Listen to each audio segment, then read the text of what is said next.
or any network, whenever we are designing or we are trying to understand the design, there are certain aspects we need to understand. So network protocols or a network, protocol is all about the agreement between two parties that what rules regulation they have to follow. So the design goals, first thing is reliability. That is, if some fault is there, that is, if this link is broken, then or the device has failed, the whole network should be able to recover from any kind of error, faults and failures. Second thing is resource allocation. That is, sharing access to a common limited resources. Because the resources are scarce, sometimes what may happen that there are two devices, two components. One is sending the data at a fast pace. The second device is not that compatible, that is not able to take in that faster mode. So swapping can happen. Evolvability. Third thing is that the network what you make today has to be thought of future. New technologies, new techniques will come. So we have to have an incremental kind of aspect of design. Because the protocol will be there, different protocols will come, we will be able to deploy it. And the final thing comes, whenever you're dealing in public as a network, security comes. Because here, people are involved. They are good people, they are bad ones. So the network should be able to defend the network as well as the people from any kind of attack, whichever is possible. So these are certain design goals of network issues. So whenever we make a network or we try to design it or we want to learn it, understand it, so there are certain things like design goals and with the purview of protocols. Because whatever we are dealing here will be protocols, that is the agreed upon some rules and conventions and regulation. The reliability is the basic issue, and this is one of the very important issue when you are making a network. But the reliability is all about the network working correctly and recovering correctly from the failure, even if the components themselves are unreliable. The components may not be good, some of the components. For example, if we are sending packets are nothing but combination of bits. So when we are sending the packet as bits, what can happen? There's various reasons because of this. The bits may change, bit may be lost, packets may be lost.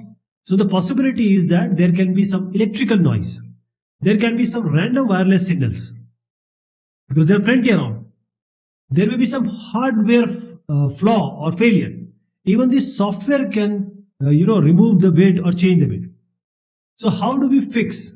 How do we find these problems and then try to recover from it or fix it?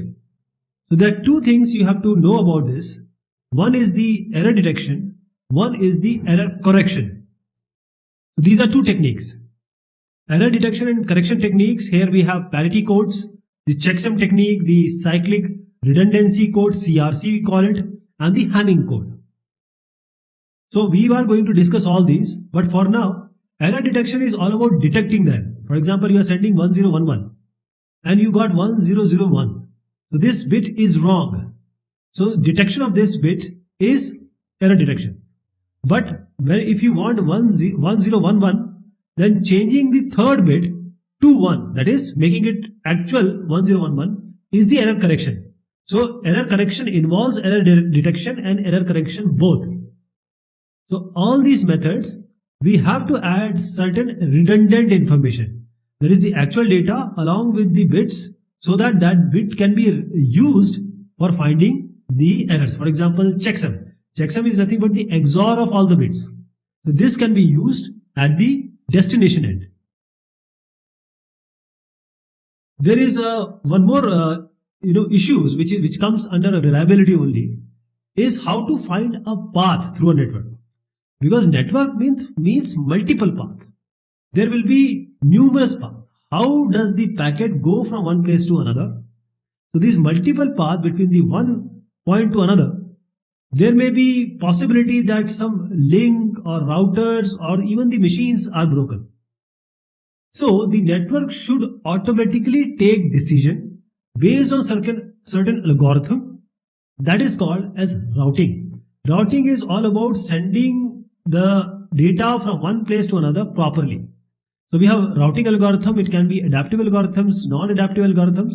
In adaptive, we have isolated, centralized, distributed. In non-adaptive, we can have flooding and random walk.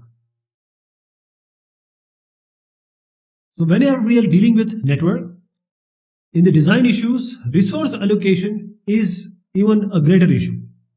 That is, when the network enlarges. For example, let us take the analogy of making a road. We make road for today traffic, but after 10 years, there will be traffic jam because we have not made this as scalable. So scalable is whenever the machines will grow, the network should also grow.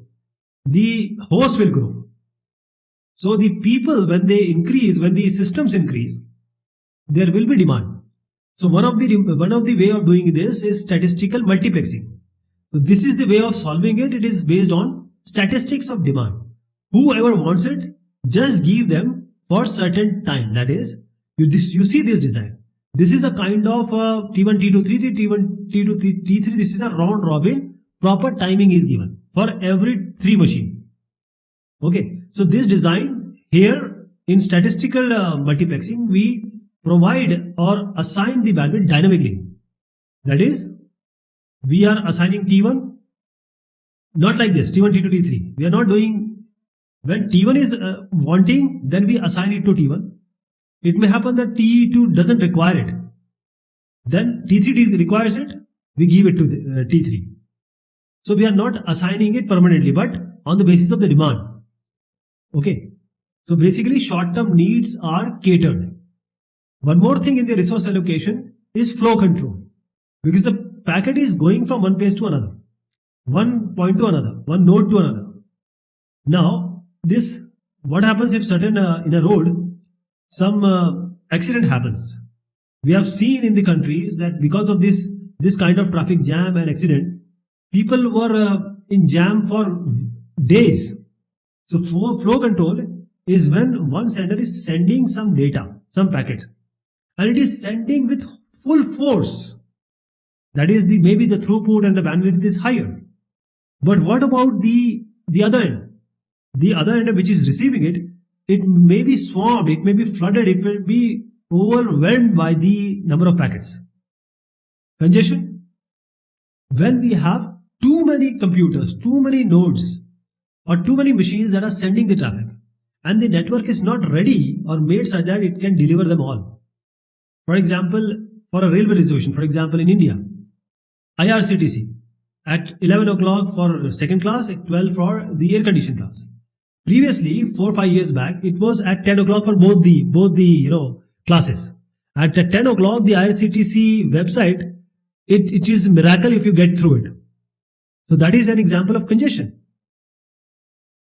So this is how we have to deal with these issues. One more aspect is the quality of service. People will only accept the product when the quality is good. For example, if cricket match is going on, who will want that a wicket is taken and you see it after say 5 minutes? Because the messages or the live commentary you are listening and you are watching something different. So real-time live video, we need the timeliness. This is the most important thing. For example, you see here in this picture, this is a regular traffic. And how this regular traffic changes into the traffic peak.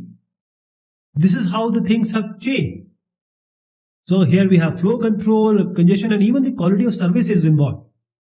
So sometimes quality of service is seen like this. If we actually implement it, this is the first picture where bandwidth with no quality of service rules applied. So this is the way it will be in the actual channel. But if you apply the QoS properly, this is the channel which should be like this, an ideal channel.